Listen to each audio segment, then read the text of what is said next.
1971 Indo Pak യുദ്ധത്തിൽ പാകിസ്ഥാന്റെ ദയനീയമായ പരാജയത്തോട് അടുക്കുന്ന സമയം. എന്നാൽ അപ്പോഴേക്കും അവരുടെ രക്ഷയ്ക്കായി അമേരിക്കയുടെ വിഖ്യാതമായ 7ാം കപ്പൽപ്പട ബംഗാൾ ഉൾക്കടലിലെത്തി. ഇന്ത്യയെ ഭയപ്പെടുത്തുകയും വേണ്ടിവന്നാൽ പാകിസ്ഥാനു വേണ്ടി ഇന്ത്യക്കെതിരെ യുദ്ധത്തിൽ ഏർപ്പെടുകയും ചെയ്യുക എന്നതായിരുന്നു ഈ കപ്പൽപ്പടയുടെ ഉദ്ദേശ ലക്ഷ്യം. അക്കാലത്തെ വൻ ശക്തിയായിരുന്ന സോവിയറ്റ് യൂണിയന്റെ ഇടപെടലോടുകൂടിയാണ് ആസന്നമായിരുന്ന ഇന്ത്യ അമേരിക്ക യുദ്ധം വഴിമാറിയത്. ഒരു ചേരിയിൽ പാകിസ്ഥാൻ, അമേരിക്ക, ബ്രിട്ടൻ, ചൈന, മറ്റൊരു ചേരിയിൽ ഇന്ത്യയും സോവിയറ്റ് യൂണിയനും. ലോകത്തിലെ ഏറ്റവും വലിയ 2 ശക്തികൾ, അതും ആണവായുധ ശക്തികൾ അമേരിക്കയും സോവിയറ്റ് യൂണിയനും 2 ചേരിയിൽ ആയതോടെ മറ്റൊരു മഹായുദ്ധത്തിന് സാക്ഷ്യം വഹിച്ചേക്കുമോ എന്നുപോലും ലോകം ഭയന്നു. 1971 ഇൻഡോ പാക് യുദ്ധത്തിലെ ഏറ്റവും സംഭവ ബഹുലമായ ഒരു ഏടാണ് ഇന്നത്തെ നമ്മുടെ വീഡിയോയിൽ. യഥാർത്ഥത്തിൽ പാകിസ്ഥാൻ എന്ന് പറയുന്നത് ഇന്നത്തെ പാകിസ്ഥാനും ബംഗ്ലാദേശും കൂടിയതായിരുന്നു. അതായത് ഇന്നത്തെ പാകിസ്ഥാൻ പടിഞ്ഞാറേ പാകിസ്ഥാൻ എന്നും ബംഗ്ലാദേശ് പൂർവ്വ പാകിസ്ഥാൻ എന്നും അറിയപ്പെട്ടു. പടിഞ്ഞാറൻ പാകിസ്ഥാന്റെ വംശവെറി കലർന്ന കിരാതവാഴ്ചയിൽ മനമെടുത്ത കിഴക്കൻ പാകിസ്ഥാനിലെ ജനങ്ങൾ സ്വാതന്ത്ര്യ പ്രഖ്യാപനം നടത്തിയതായിരുന്നു 1971 ഇൻഡോ പാക് യുദ്ധം പൊട്ടിപ്പുറപ്പെടാൻ കാരണമായത്. ഇതേ യുദ്ധം തന്നെയാണ് ബംഗ്ലാദേശ് എന്ന ഒരു രാജ്യത്തിന്റെ പിറവിക്ക് കാരണമായതും. അതുകൊണ്ട് തന്നെയാണ് 1971 ഇൻഡോ പാക് യുദ്ധത്തെ ബംഗ്ലാദേശ് ലിബറേഷൻ വാർ എന്ന് വിളിക്കുന്നത്. പാകിസ്ഥാനി സേന കിഴക്കൻ പാകിസ്ഥാനിലെ സ്വാതന്ത്ര്യവാദികളെ തിരിഞ്ഞുപിടിച്ച് കൊല്ലാൻ ആരംഭിച്ചതോടെ ലക്ഷക്കണക്കിന് ആളുകളാണ് ഇന്ത്യയിലേക്ക് പലായനം ചെയ്തത്. ലക്ഷക്കണക്കിന് ജനങ്ങൾക്ക് ഇന്ത്യ അഭയം നൽകിയതോടൊപ്പം അതിർത്തിക്ക് അപ്പുറമുള്ള പ്രശ്നങ്ങൾ സസൂക്ഷ്മം നിരീക്ഷിക്കുകയും ചെയ്തു. നമ്മുടെ രാജ്യത്തിൻ്റെ കിഴക്കും പടിഞ്ഞാറുമായി മുഴുശത്രുതയിൽ മറ്റൊരു രാജ്യം കിടക്കുന്നത് തീർച്ചയായും നമുക്ക് എന്നല്ല ഒരു രാജ്യത്തിനും അഭികാമ്യമല്ല. അതുകൊണ്ട് തന്നെ പൂർവ്വ പാകിസ്ഥാനിലെ ജനങ്ങളുടെ സ്വാതന്ത്ര്യദാഹത്തിന് സഹായം നൽകാൻ, സായുധമായി പോലും സഹായം നൽകാൻ ഇന്ത്യ തീരുമാനിക്കുകയും ചെയ്തു. അക്കാലത്ത് പടിഞ്ഞാറൻ രാജ്യങ്ങളുടെ ഒരു സഖ്യകക്ഷിയായിരുന്നു പാകിസ്ഥാൻ. അതായത് അമേരിക്കയുടെയും ബ്രിട്ടന്റെയും പിന്നെ ചൈനയുടെയും മറ്റും സഖ്യകക്ഷിയായിരുന്നു പാകിസ്ഥാൻ. അതുകൊണ്ട് തന്നെ പാകിസ്ഥാനുമായുള്ള ഒരു യുദ്ധം ഫലത്തിൽ അമേരിക്ക, ബ്രിട്ടൻ, ചൈന മുതലായ വൻ രാജ്യങ്ങളുമായുള്ള യുദ്ധമായി തീരുമെന്ന് ഇന്ത്യക്ക് അറിയാമായിരുന്നു. ഇവർക്കെതിരെ പോരാടാൻ അമേരിക്കയെ എതിർക്കാൻ പോന്ന ശക്തമായ ഒരു സുഹൃത്ത് രാജ്യത്തെ ഇന്ത്യക്ക് ആവശ്യമായിരുന്നു. തീർച്ചയായും അത് മറ്റാരുമായിരുന്നില്ല, അമേരിക്കയുമായി ശീതയുദ്ധത്തിൽ ഏർപ്പെട്ട സോവിയറ്റ് യൂണിയൻ എന്ന വൻ ശക്തിയായിരുന്നു അത്. നമ്മുടെ ശത്രുവിൻ്റെ ശത്രുവിനെ തന്നെ നമ്മൾ മിത്രമാക്കി. യാതൊരു ഗുണവും നമുക്ക് സമ്മാനിച്ചിട്ടില്ലാത്ത ഇന്ത്യയുടെ ചേരിചേരാ നയം താൽക്കാലികമായി ഉപേക്ഷിക്കുകയും സോവിയറ്റ് യൂണിയനുമായി സൗഹൃദ സഹകരണ സൈനിക കരാറുകളിൽ ഏർപ്പെടുകയും ചെയ്തു. ഒരു വൈദേശിക ആക്രമണം ഉണ്ടായാൽ ഇന്ത്യക്ക് സോവിയറ്റ് സൈനിക സഹായം ഉറപ്പുവരുത്തുന്നതായിരുന്നു ആ കരാറുകൾ. കിഴക്കൻ പാകിസ്ഥാനിലെ ജനങ്ങൾക്ക് ഇന്ത്യ നൽകിപ്പോരുന്ന സന്നാഹങ്ങൾക്ക് ഉപരി ഇന്ത്യൻ നാവികസേന ബംഗാൾ ഉൾക്കടലിൽ ഏർപ്പെടുത്തിയ നാവിക ഉപരോധമായിരുന്നു പാകിസ്ഥാനെ ഏറെ വലച്ചത്.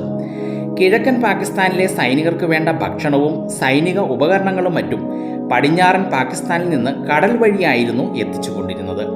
എന്നാൽ അക്കാലത്തെ ഇന്ത്യൻ വിമാനവാഹിനിയായിരുന്ന INS വിക്രാന്തിന്റെ നേതൃത്വത്തിൽ ബംഗാൾ ഉൾക്കടലിൽ ഉപരോധം ഏർപ്പെടുത്തിയതോടെ ഈ സപ്ലൈ ലൈൻ പൂർണ്ണമായും മുറിഞ്ഞു. അതോടെ ഇന്ത്യയുമായി സമ്പൂർണ്ണ യുദ്ധത്തിൽ ഏർപ്പെടുക എന്ന മാർഗം മാത്രമായിരുന്നു പാകിസ്ഥാന് മുന്നിൽ ഉണ്ടായിരുന്നത്. 1971 ഡിസംബർ 1 ഇന്ത്യയിലെ 10ഓളം സൈനിക കേന്ദ്രങ്ങളിൽ പാകിസ്ഥാൻ നേരിട്ട് ആക്രമണം നടത്തി. പാകിസ്ഥാൻ വ്യോമാക്രമണം ഇന്ത്യൻ മണ്ണിൽ നടത്തിയതോടുകൂടി ഇൻഡോ പാകിസ്ഥാൻ യുദ്ധത്തിന് ആരംഭമായി. എന്നാൽ ഇന്ത്യയുടെ രാഷ്ട്രീയ സൈനിക നേതൃത്വങ്ങൾ ഇത്തരം ഒരു ആക്രമണം പാകിസ്ഥാന്റെ ഭാഗത്തു നിന്ന് പ്രതീക്ഷിച്ചു തന്നെ ഇരിക്കുകയായിരുന്നു. തുടർന്ന് ഇന്ത്യ അതിശക്തമായ ആക്രമണം കരവഴിയും ആകാശം വഴിയും നടത്തുകയും പാകിസ്ഥാന് കനത്ത തിരിച്ചടികൾ നൽകുകയും ചെയ്തു. ആദ്യ ദിവസങ്ങളിലെ ഇന്ത്യൻ സേനയുടെ മുന്നേറ്റത്തിൽ തന്നെ കിഴക്കൻ പാകിസ്ഥാനിലെ സൈനിക സജ്ജീകരണങ്ങൾ തകർന്നു തരിപ്പണമായിരുന്നു. ബംഗാൾ ഉൾക്കടലിലെ ഇന്ത്യയുടെ നാവിക ഉപരോധം കൂടിയായപ്പോൾ യുദ്ധം ആരംഭിച്ച് അധിക ദിവസം കഴിയുന്നതിന് മുൻപ് തന്നെ ഇന്ധനവും ആയുധവും ഭക്ഷണവും ഉൾപ്പെടെ അവശ്യ വസ്തുക്കൾ കിട്ടാതെ അക്ഷരാർത്ഥത്തിൽ കിഴക്കൻ പാകിസ്ഥാൻ പത്മവ്യൂഹത്തിൽ ആയി എന്ന് തന്നെ പറയാം. യുദ്ധത്തിന്റെ തുടക്കത്തിൽ തന്നെ ഇന്ത്യൻ നാവികസേനയുടെ കാരിയർ ബാറ്റിൽ ഗ്രൂപ്പിനെ തകർക്കുക എന്ന ഉദ്ദേശത്തോടു കൂടി പാക് നേവി PNS ഖാസി എന്ന അന്തർവാഹിനിയെ നിയോഗിച്ചു. അക്കാലത്ത് പാകിസ്ഥാൻ നാവികസേനയുടെ ഏറ്റവും പ്രധാന ആയുധമായിരുന്നു ഫ്രഞ്ച് നിർമ്മിതമായ PNS ഖാസി എന്ന അന്തർവാഹിനി. എന്നാൽ ഈ നീക്കം മണത്തറിഞ്ഞ ഇന്ത്യൻ നാവികസേന INS രാജ്പുട്ട് എന്ന ഡെസ്ട്രോയർ ഉപയോഗിച്ച് ഖാസിയെ വളരെ തന്ത്രപരമായി കടലിൽ മുക്കിത്താഴ്ത്തി. അതോടെ പിടിച്ചു നിൽക്കാൻ മറ്റൊരു മാർഗവും ഇല്ലെന്ന് മനസ്സിലാക്കിയ പാകിസ്ഥാൻ തങ്ങളുടെ പാശ്ചാത്യ സഖ്യരാഷ്ട്രമായ ബ്രിട്ടന്റെയും അമേരിക്കയുടെയും പിന്നെ ചൈനയുടെയും ഒക്കെ സൈനിക സഹായം തേടുക എന്നതായിരുന്നു അവരുടെ മുൻപിൽ അവശേഷിച്ചിരുന്ന ഏക മാർഗം. പാകിസ്ഥാന്റെ അതിദയനീയമായ അഭ്യർത്ഥന മാനിച്ച് അമേരിക്കൻ ഭരണകൂടം ഇന്ത്യക്കെതിരെയുള്ള സൈനിക നീക്കം ആരംഭിക്കാൻ തന്നെ തീരുമാനിച്ചു. ദക്ഷിണേഷ്യയിൽ സോവിയറ്റ് യൂണിയന് എതിരായുള്ള തുറുപ്പ് ചീട്ടായാണ് അമേരിക്ക പാകിസ്ഥാനെ കണ്ടിരുന്നത്. അതുകൊണ്ട് തന്നെ ഇന്ത്യക്കെതിരായ യുദ്ധത്തിൽ പാകിസ്ഥാനെ സഹായിക്കേണ്ടത് അമേരിക്കയുടെ ആവശ്യമാണ് എന്ന് അവർ കണക്കുകൂട്ടി. യുദ്ധത്തിനുള്ള തയ്യാറെടുപ്പുകൾ ആരംഭിച്ചപ്പോൾ തന്നെ പാകിസ്ഥാനുള്ള എന്ത് സഹായവും നൽകാമെന്ന് അമേരിക്ക ഏറ്റിരുന്നു. മാത്രവുമല്ല, പാകിസ്ഥാനൊപ്പം ഇന്ത്യക്കെതിരെ യുദ്ധം ചെയ്യാൻ അവർ ചൈനയെ പ്രേരിപ്പിക്കുകയും ചെയ്തു. അതേസമയം ഇന്ത്യക്കെതിരെ ഉണ്ടാകുന്ന ഓരോ നീക്കവും പ്രതിരോധിക്കുക എന്ന നയമാണ് സോവിയറ്റ് യൂണിയൻ കൈക്കൊണ്ടത്. ചൈന ഇന്ത്യയെ ആക്രമിക്കുകയാണെങ്കിൽ അവരുടെ സിൻജിയാൻ പ്രവിശ്യ ആക്രമിക്കുമെന്ന് റഷ്യ മുന്നറിയിപ്പ് നൽകി. അതിനുവേണ്ടി ചൈനയുടെ വടക്കു പടിഞ്ഞാറൻ പ്രദേശത്ത് സോവിയറ്റ് സേന സർവ്വസജ്ജമായി നിലയുറപ്പിച്ചിരുന്നു. അതോടെ ഇന്ത്യയെ ആക്രമിക്കാനുള്ള ഉദ്യമത്തിൽ നിന്ന് ചൈന പിന്മാറി. തുടർന്ന് പോർക്കളത്തിൽ നേരിട്ടിറങ്ങാൻ അമേരിക്കയും ബ്രിട്ടനും തീരുമാനിച്ചു. ഒരു സംയുക്ത നീക്കത്തിലൂടെ ഇന്ത്യക്ക് ഭീഷണി ഉയർത്തി പാക് പരാജയം ഒഴിവാക്കാമെന്ന് രണ്ട് രാജ്യങ്ങളും ആലോചിച്ചുറപ്പിച്ചു.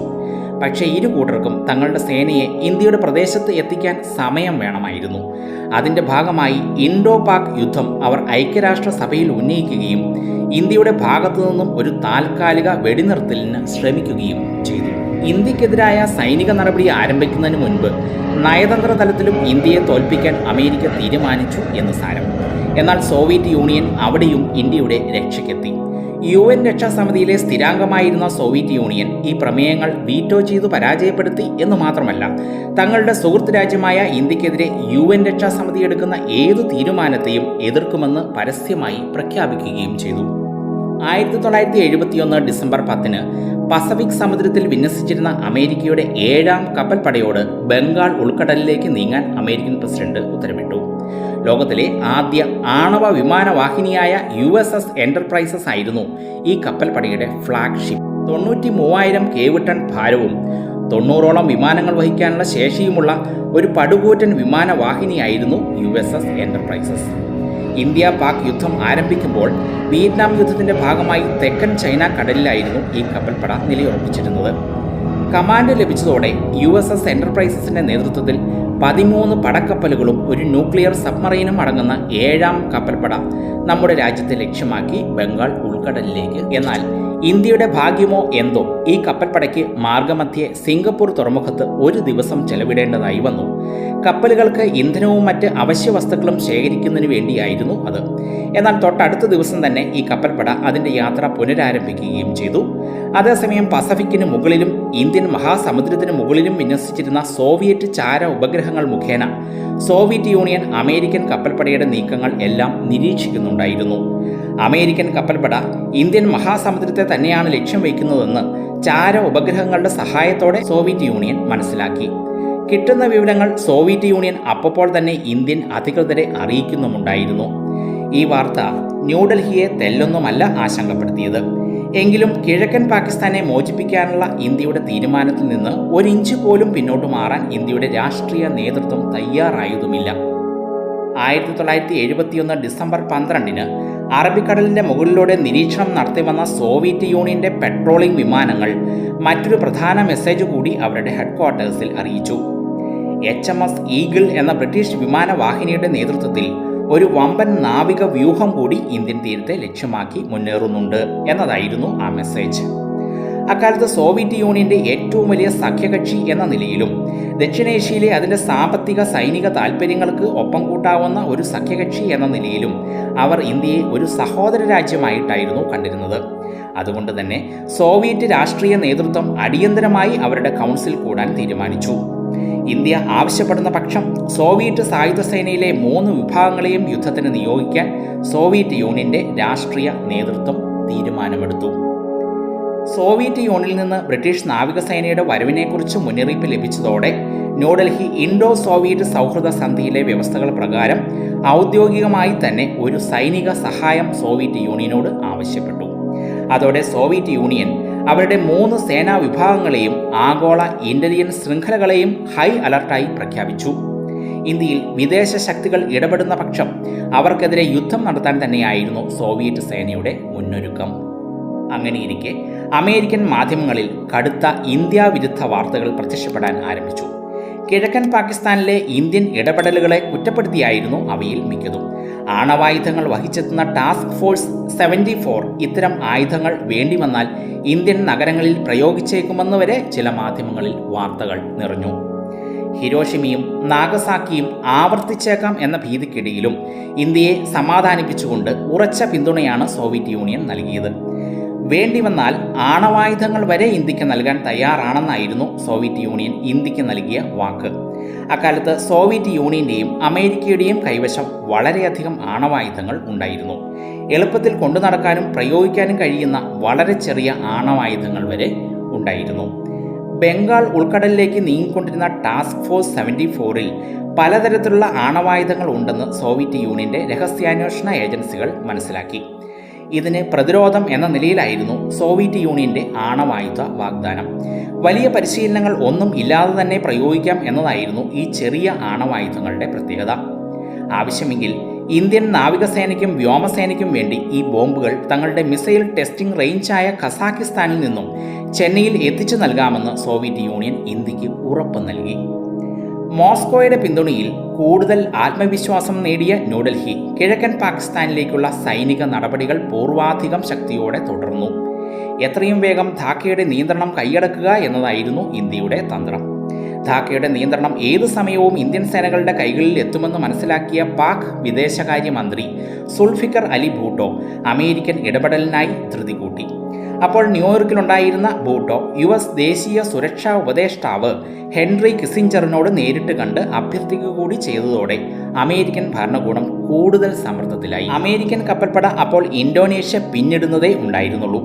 ആൻഡമാൻ കടലിലേക്ക് എത്താൻ ഇനിയും അവർക്ക് 2 ദിവസം യാത്ര ചെയ്യണമായിരുന്നു.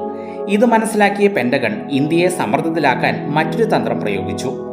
അറബിക്കടലിലേക്ക് അടുത്ത ബ്രിട്ടീഷ് നേവിയുടെ കാരിയർ ബാറ്റിൽ ഗ്രൂപ്പിനോട് പടിഞ്ഞാറൻ തീരത്തോട് കൂടുതൽ ചേർന്ന് വിന്യാസം നടത്താൻ പെന്റഗൺ നിർദ്ദേശിച്ചു. തൽഫലമായി ഇന്ത്യൻ ഉപദ്വീപിനോട് തെക്കു പടിഞ്ഞാറ് ചേർന്ന് ബ്രിട്ടീഷ് വിമാനവാഹിനിയും അതിൻ്റെ എസ്കോർട്ട് കപ്പലുകളും നിലയുറപ്പിച്ചു. ബ്രിട്ടീഷ് നാവിക വ്യൂഹത്തിന്റെ നീക്കങ്ങൾ നിരീക്ഷിച്ചു വന്ന സോവിയറ്റ് യൂണിയൻ യമൻ ദ്വീപായ സൊക്കോത്ര നേവൽ ബേസിൽ നിന്ന് 2 IL-38 ASW വിമാനങ്ങളെ അയച്ചു. HMS ഈഗിൾ നേതൃത്വം കൊടുക്കുന്ന ടാസ്ക് ഫോഴ്സിന് കാതങ്ങൾ അകലെയെത്തിയ ഈ സോവിയറ്റ് യുദ്ധവിമാനങ്ങൾ 4 എയർ ലോഞ്ച് ഡമ്മി ടോർപിഡോകളാണ് കടലിലേക്ക് വിക്ഷേപിച്ചത്. ഇന്ത്യയെ ആക്രമിക്കാൻ ബ്രിട്ടീഷ് നേവി ഒരുങ്ങിയാൽ തങ്ങൾ അവരെ തകർത്തിരിക്കുമെന്ന് ഒരു സൂചന കൊടുക്കുവാൻ വേണ്ടിയായിരുന്നു ആ നീക്കം.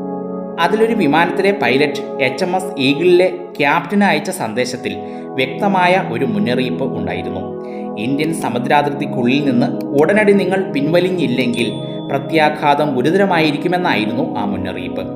തൊട്ടു പിന്നാലെ തന്നെ സോവിയറ്റ് പടക്കപ്പലുകളുടെ കമ്മ്യൂണിക്കേഷൻ കോൺടാക്റ്റുകൾ HMS ഈഗിളിനും അതിൻ്റെ എസ്കോർട്ട് കപ്പലുകൾക്കും ലഭിക്കുകയും ചെയ്തു. ഇന്ത്യൻ അഭ്യർത്ഥന ലഭിച്ച ഉടൻ സോവിയറ്റ് യൂണിയൻ അറേബ്യൻ ഉപദ്വീപായ കടൽ മേഖലയിൽ നിന്ന് ഇന്ത്യയുടെ കിഴക്കൻ തീരത്തേക്ക് തങ്ങളുടെ നാവികസേനയെ അയച്ചു. ഹെവി ക്രൂയിസറുകളും ഡെസ്ട്രോയറുകളും സ്പൈഷിപ്പുകളും അടങ്ങുന്ന ഒരു വമ്പൻ കപ്പൽപ്പടയായിരുന്നു അത്.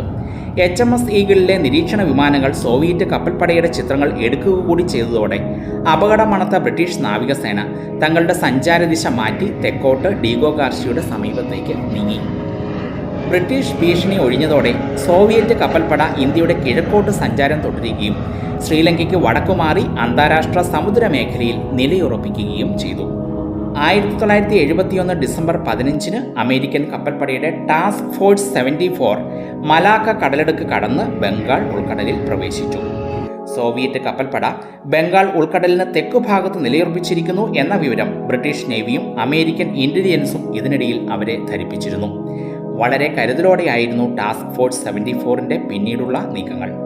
അന്നേ ദിവസം ഉച്ചയോടുകൂടി തന്നെ സോവിയറ്റ് കപ്പൽപ്പടയുടെ കമ്മ്യൂണിക്കേഷൻ കോൺടാക്റ്റുകൾ അമേരിക്കയുടെ 7ാം കപ്പൽപ്പടയ്ക്ക് ലഭിച്ചു തുടങ്ങി. കാര്യങ്ങൾ വാഷിംഗ്ടൺ കണക്കുകൂട്ടിയതുപോലെ അല്ല നടക്കുന്നത് എന്ന് 7ാം കപ്പൽപ്പടയ്ക്ക് ഏകദേശം മനസ്സിലായി. ശ്രീലങ്കയ്ക്ക് വടക്കുമാറി നിലയുറപ്പിച്ചിരുന്ന സോവിയറ്റ് കപ്പൽപ്പട അതിനോടകം തന്നെ അമേരിക്കൻ ടാസ്ക് ഫോഴ്സിന് നിരന്തരം വാർണിംഗ് മെസ്സേജുകൾ അയച്ചു തുടങ്ങിയിരുന്നു. ബംഗാൾ ഉൾക്കടലിൽ നിന്ന് തിരിച്ചു പോവുക എന്നതായിരുന്നു ഈ മെസ്സേജുകളുടെ ഉള്ളടക്കം. ഇതറിഞ്ഞ American president Nixon Soviet chairman ബ്രഷ്നേവിനോടും യുദ്ധഭീഷണി മുഴക്കിയെങ്കിലും അദ്ദേഹം വഴങ്ങിയില്ല. ഇന്ത്യക്കെതിരെ അമേരിക്കൻ കപ്പൽപ്പട നീങ്ങിയാൽ സോവിയറ്റ് യൂണിയൻ അതിനെ പ്രതിരോധിക്കും എന്നായിരുന്നു നിക്സണോട് ബ്രഷ്നേവ് നൽകിയ മറുപടി. അനന്തരം 7ാം കപ്പൽപ്പടയെ ബംഗാൾ ഉൾക്കടലിൽ കൂടുതൽ മുന്നോട്ട് നീക്കി വിന്യസിക്കാൻ നിക്സൺ നിർദ്ദേശിച്ചു. എന്നാൽ ഒരു ഞെട്ടിക്കുന്ന മറുപടിയായിരുന്നു അദ്ദേഹത്തിന് ലഭിച്ചത്. സർ, നമ്മൾ വളരെ വൈകിപ്പോയി. സോവിയറ്റുകൾ അവരുടെ ന്യൂക്ലിയർ സബ്മറൈനുകളെയും ഇപ്പോൾ നമുക്കെതിരെ വിന്യസിച്ചിരിക്കുന്നു. നാം ഇപ്പോൾ സോവിയറ്റ് സബ്മറൈനുകളുടെ പ്രഹര പരിധിക്കുള്ളിലാണ്. ഇതായിരുന്നു അദ്ദേഹത്തിന് ലഭിച്ച മറുപടി. British carrier group task force 74 നൽകിയ സന്ദേശങ്ങളായിരുന്നു ആ മറുപടിക്ക് ആധാരം. ആ സന്ദേശം ശരിവയ്ക്കും തരത്തിലായിരുന്നു ബംഗാൾ ഉൾക്കടലിൽ അപ്പോൾ നടന്ന സംഭവ വികാസങ്ങൾ. കപ്പൽപ്പടയ്ക്ക് പുറമെ സോവിയറ്റ് നേവി തങ്ങളുടെ പസഫിക് ഫ്ലീറ്റിന്റെ ഭാഗമായിരുന്ന 2 ആണവ അന്തർവാഹിനികൾ കൂടി വ്ളാഡിമിർസ്റ്റോക്കിൽ നിന്ന് രഹസ്യമായി ബംഗാൾ ഉൾക്കടലിലേക്ക് അയച്ചിരുന്നു. 4 ദിവസങ്ങൾ കൊണ്ട് ഈ അന്തർവാഹിനികൾ ശ്രീലങ്കയ്ക്ക് സമീപം നിലയുറപ്പിച്ചിരുന്ന തങ്ങളുടെ കപ്പൽപ്പടയോടൊപ്പം ചേർന്ന് കഴിഞ്ഞിരുന്നു. ന്യൂക്ലിയർ സബ്മറൈനുകൾ കൂടി എത്തിയതോടെ കൂടുതൽ ശക്തിയാർജിച്ച സോവിയറ്റ് കപ്പൽപ്പട കൂടുതൽ കിഴക്കോട്ട് നീങ്ങി അമേരിക്കൻ ടാസ്ക് ഫോഴ്സിന്റെ സഞ്ചാര പഥത്തിലേക്ക് മിസൈലുകൾ തൊടുക്കാൻ പാകത്തിൽ അടുത്തിരുന്നു. മണിക്കൂറുകൾക്കുള്ളിൽ സമുദ്രാന്തർഭാഗത്തു നിന്നും ഉപരിതലത്തിലേക്ക് പൊങ്ങിയ സോവിയറ്റ് സബ്മറൈനുകൾ 7ാം കപ്പൽപ്പടയ്ക്ക് തങ്ങളെ വ്യക്തമായി കാണാൻ സാധിക്കും വിധം അവരുടെ മുന്നിൽ തന്നെ സഞ്ചരിക്കാൻ തുടങ്ങി. ഒരു കാരണവശാലും അമേരിക്കൻ നേവൽ ടാസ്ക് ഫോഴ്സിനെ ബംഗാൾ ഉൾക്കടലിൽ പ്രവേശിപ്പിക്കുകയില്ല എന്ന വ്യക്തമായ സന്ദേശമായിരുന്നു സോവിയറ്റ് നേവി നൽകിയത്. ചുരുക്കത്തിൽ ഒരു സമഗ്രമായ സമുദ്രപാത ഉപരോധം തന്നെയായിരുന്നു സോവിയറ്റ് നാവികസേന ബംഗാൾ ഉൾക്കടലിൽ നടത്തിയത്. സാഹചര്യങ്ങൾ ഒരു 3ാം ലോക മഹായുദ്ധത്തിന് വഴിവെച്ചേക്കുമെന്ന ആശങ്കയിൽ അമേരിക്കൻ ടാസ്ക് ഫോഴ്സ് അതോടെ ബംഗാൾ ഉൾക്കടലിൽ നിന്ന് പിന്മാറാൻ ആരംഭിച്ചു. ആണവായുധങ്ങൾ വഹിക്കുന്ന സോവിയറ്റ് സബ്മറൈനുകളുടെ ഈ അപ്രതീക്ഷിത വരവ് അമേരിക്കയുടെയും ബ്രിട്ടന്റെയും രാഷ്ട്രീയ നേതൃത്വങ്ങൾ തെല്ലും പ്രതീക്ഷിച്ചിരുന്നില്ല. ഇന്ത്യക്കെതിരെയുള്ള തങ്ങളുടെ സൈനിക നടപടികൾക്ക് സോവിയറ്റുകൾ അണ്വായുധങ്ങൾ കൊണ്ടായിരിക്കും മറുപടി പറയുക എന്ന ബോധ്യം അപ്പോഴാണ് അവർക്ക് ഉണ്ടാവുന്നത്. ഇതോടെ കിഴക്കൻ പാകിസ്ഥാനിൽ കുരുങ്ങിക്കിടക്കുന്ന സ്വന്തം പൗരന്മാരെ രക്ഷപ്പെടുത്താനാണ് അമേരിക്കൻ കപ്പൽപ്പടയും ബ്രിട്ടീഷ് കപ്പൽപ്പടയും ഇന്ത്യാ സമുദ്രത്തിൽ എത്തിയിരിക്കുന്നത് എന്ന പടുന്യായത്തിലേക്ക് ഈ രാജ്യങ്ങൾ മാറി. ബംഗാൾ ഉൾക്കടലിൽ നിലയുറപ്പിച്ച സോവിയറ്റ് കപ്പൽപ്പട ഡിസംബർ 17 മുതൽ ജനുവരി 9 വരെ അമേരിക്കയുടെ ടാസ്ക് ഫോഴ്സ് 74നെ ഒരടി പോലും മുന്നേറാൻ സമ്മതിക്കാതെ പ്രദേശത്ത് തന്നെ തളച്ചിട്ടു. ഇന്ത്യൻ മഹാസമുദ്രം വൻ ശക്തികളുടെ കൊമ്പുകോർക്കലിന് സാക്ഷ്യം വഹിക്കുമ്പോൾ പാക് സേന ഇന്ത്യക്ക് മുന്നിൽ മുട്ടുമടക്കുകയായിരുന്നു. 1971 ഡിസംബർ 16 കിഴക്കൻ പാകിസ്ഥാനിലെ 1 ലക്ഷത്തോളം വരുന്ന പാക് സൈന്യം ഇന്ത്യൻ സേനയ്ക്ക് മുന്നിൽ കീഴടങ്ങിയതോടെ ബംഗ്ലാദേശ് വിമോചന യുദ്ധത്തിന് പരിസമാപ്തിയായി. ലോകത്ത് ബംഗ്ലാദേശ് എന്ന ഒരു പുതിയ രാജ്യം യാഥാർത്ഥ്യമാവുകയും ചെയ്തു. 2ാം ലോക മഹായുദ്ധത്തിന് ശേഷം ഇത്രയധികം സൈനികർ ഒരു രാജ്യത്തിന്റെ മുന്നിൽ ആയുധം വെച്ച് കീഴടങ്ങിയ ചരിത്രം ഉണ്ടായിരുന്നില്ല. ഈ സമയമത്രയും ബംഗ്ലാദേശിന്റെ കിഴക്കൻ ഭാഗത്ത് നിലയുറപ്പിച്ചിരുന്ന INS വിക്രാന്ത് യുദ്ധം അത്ര വേഗത്തിൽ അവസാനിപ്പിക്കുന്നതിന് വലിയ പങ്കാണ് വഹിച്ചത്. വേണ്ടിവന്നാൽ അമേരിക്കയുടെ 7ാം കപ്പൽപ്പടയോട് നേർക്കുനേർ കോർക്കാൻ തന്നെയായിരുന്നു ഇന്ത്യൻ നാവികസേനയുടെ തീരുമാനം. അതിനായി ഹെവി ടോർപിഡോകൾ വഹിക്കുന്ന 2 ഡെസ്ട്രോയറുകളെ ഇന്ത്യൻ നേവി ബംഗാൾ ഉൾക്കടലിൽ തയ്യാറാക്കി നിർത്തുകയും ചെയ്തു. എത്ര ശക്തനായ ശത്രുവാണെങ്കിലും അവർക്ക് മുന്നിൽ ഭയന്ന് മുട്ടുമടക്കാനുള്ള ഇന്ത്യൻ സേനകളുടെയോ അല്ലെങ്കിൽ അഭിമാനികളായ ഇന്ത്യക്കാരുടെയോ വിമുഖതയായിരുന്നു ഈ ഭയമില്ലായ്മയ്ക്ക് കാരണം. എന്നാൽ സോവിയറ്റ് നേവിയുടെ വരവോടെ അതിൻ്റെ ആവശ്യം ഇല്ലാതായി എന്ന് മാത്രം. അന്ന് സോവിയറ്റ് സഹായം ലഭിച്ചിരുന്നില്ലെങ്കിൽ ബംഗ്ലാദേശ് യുദ്ധത്തിൻ്റെ ഗതി ഒരുപക്ഷെ മറ്റൊന്നായേനെ. അരനൂറ്റാണ്ടിന് ഇപ്പുറവും ആ സ്മരണ ഇന്ത്യൻ വിദേശ നയത്തിലും രാജ്യസ്നേഹികളായ ഇന്ത്യക്കാരുടെ മനസ്സിലും തെല്ലും മായാതെ നിൽക്കുന്നു.